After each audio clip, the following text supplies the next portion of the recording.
Okay, you are videoing.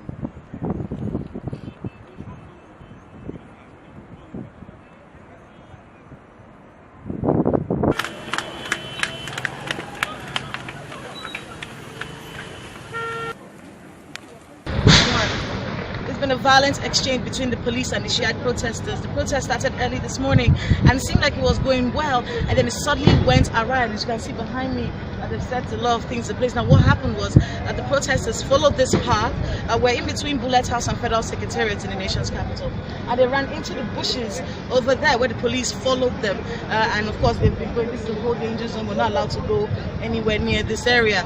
But it's gunfire exchange between the police and the Shiite protesters, and this is something that's been going on for quite a while. But today's own case seems to be a little bit worse than the ones that we've experienced before. But that's the situation of things right now in the federal capital. Kayla, Megwa. They don't bother them at this thing.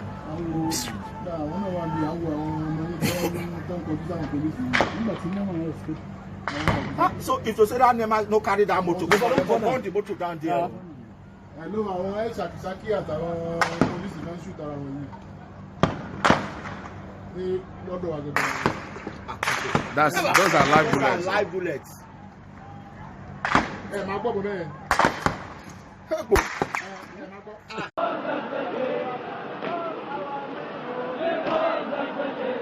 For nearly 4 years, since 2015, members of the Islamic Movement of Nigeria, also known as the Shiite Movement, have continued to stage protests in Abuja, calling for the release of their leader, Sheikh Ibrahim El-Zakzaki.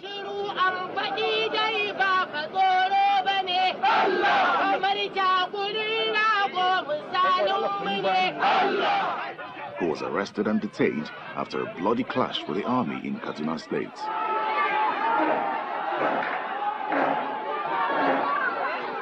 Two weeks ago, the group clashed with police while attempting to gain access into the National Assembly.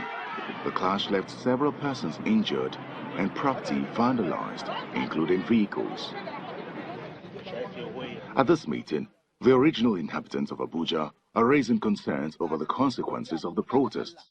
We, the indigenous of FCT who have been peaceful in our conduct and behavior, we are no longer comfortable.